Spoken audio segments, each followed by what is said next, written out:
Okay.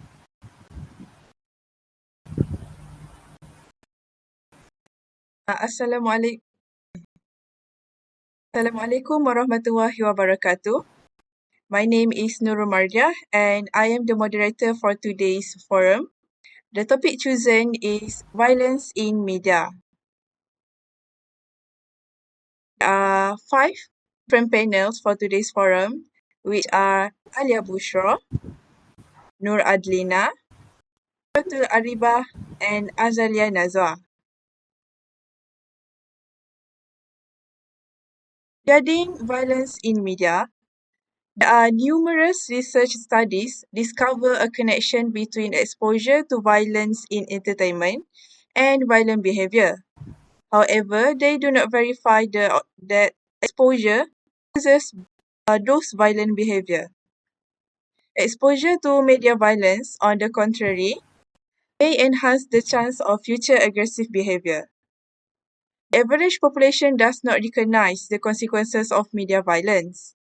Despite this, the scientific literature is clear in criticism of the harmful impacts of media violence. It might start with trivial imitative violence directed against toys. However, with many consequential outcomes, ranging from acceptance of violence as a solution to problems, it can increase feelings of hatred on an individual. What exactly is violence? It is commonly described as an act committed with the deliberate or apparent aim of causing harm to another person. It might involve pain, fear, or humiliation, where it forces on somebody. Violence in media, it is a violence that occurs in or as a result of media. We can find those violence, for example, in music, television shows, video games, and YouTube videos. Content analysis has shown that nearly all media contain violence despite the age rating. A variety of different factors can both increase and decrease the risk. Would you like to share your point, Adlina? Yes, thank you, Maria. Okay, onto the next topic. I think that one of the implications of why this is a problem is because it gives the users the lack of sense of responsibility. Not to mention that these days a lot of people could go incognito, which means that they could go freely doing whatever they want on internet. So that gives them this sense of feelings that they are safe in these kind of places. But this is actually very harmful to other people because even if they do crimes online, doesn't really being known. Not to mention, this is due to the fact that the identification of the machines or the machine that were used to carry out a cyber attack or any kind of violence online is rather complex due to the decentralized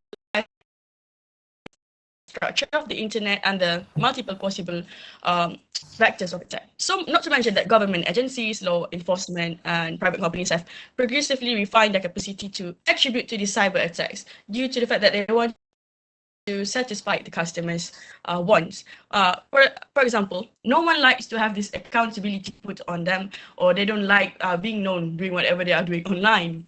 So it's actually very harmful because the nature of cyberspace not only offers diverse means for the attackers to inflict harm on their victims by bullying or like posting violent things online, but also allows them to conceal their identity in a way that would not be possible offline.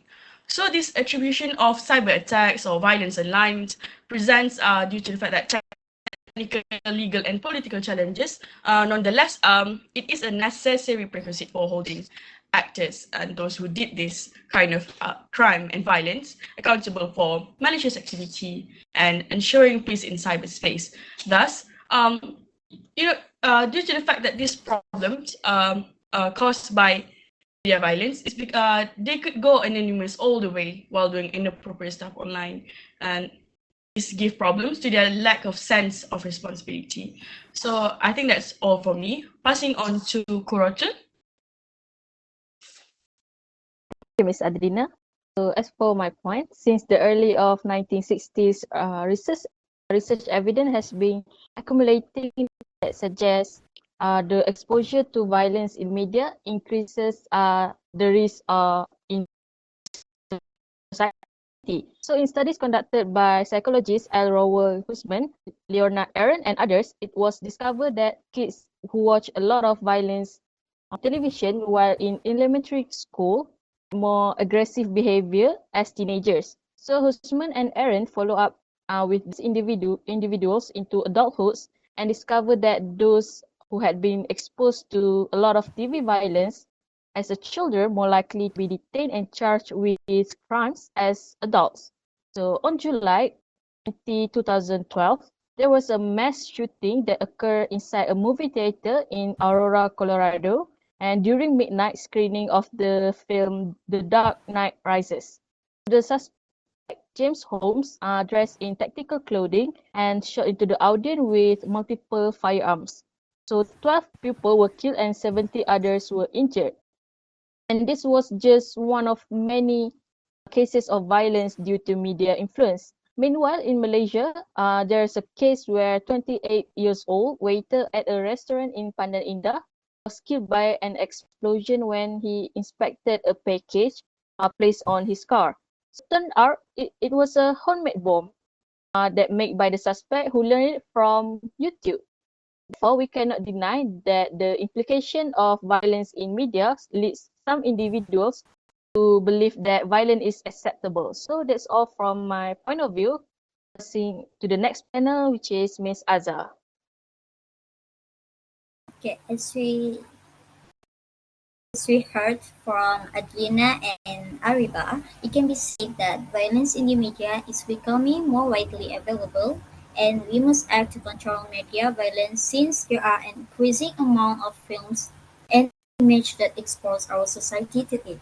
So, in my opinion, a powerful way to control media violence is by boycotting. A boycott is an active decision to refrain from actions that support the working of a business, government, or an individual.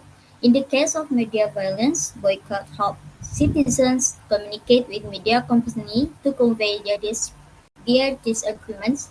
Unless the companies make changes to their programming, they will lose the viewers.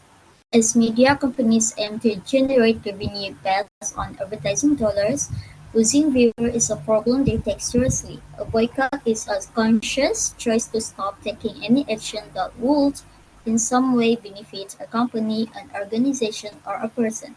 Boycott assists people in telling media corporations that they would lose viewers if they did not adjust their content in instances of media violence. Media companies are concerned about losing viewers because their profits come from advertising. Therefore, the media will be required to stop producing violent content if the community remains steadfast in its boycott of media violence. That's all from me. Thank you.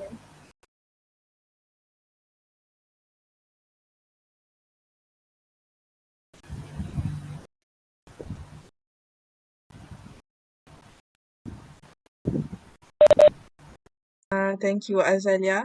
Apart from that, I believe that we can discuss regarding a smaller group of community who are responsible in this matter. Let us hear from your opinion, Alyaa.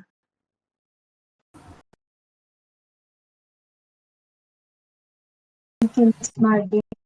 So I think the other effective solution is parental guidance. This is because most viewers have seen hundreds of thousands of violent image every day on television, in video games, and also in advertisement. However, we cannot forget that children are also the ones who are exposed to television and video games the most at home. That is why measures must also be taken by parents with their children because kids views television as a source of completely factual knowledge about how the world functions like the adults. It is important that parents monitor and filter their children's favorite television shows and also channels. Parents should also explain the real effect of violence and emphasize that it is illogical for people to get away with violent behavior. In addition, parents should never allow their children to engage in virtual violence. To clarify, violence, just like what Ms. Mardhiah has said, means an extreme act of physical hostility, such as assaulting another person through violent audiovisual content. As a result, it is critical for parents to monitor and filter their children's media consumption in order to avoid any negative behavior that lead to bullying, murder, or any other crime situations that exist in this world. Many of the consequences of peaceful electronic media are favorable, but the vast majority of the effects of violent media are negative. Parents reduce the negative impacts of violent media in a variety of ways, such as little or no cost. Children, adolescents, and young adults will definitely be healthier, happier, and more successful as a result. So that's all for me. Thank you so much, Alyaa. Moving on to the conclusion, in summary, can say that the long-term effects of constant exposure to media violence is those increased aggressive behavior mentioned by panel Qurratul Aribah and Adlina. Many researchers have looked at this issue and found that media violence increases the likelihood of behaving violently. However, we believe that the perceptions of the viewers are what matters and how they understand the message being conveyed from those media. Individuals usually play video games and watch televisions for entertainment purposes. The same case applies to the use of social media platform and sport competitions. Even though there is violent content, individuals should focus on the primary objective of their needs. That's the conclusion for our today's forum. Thank you to all the panels. That's all from us.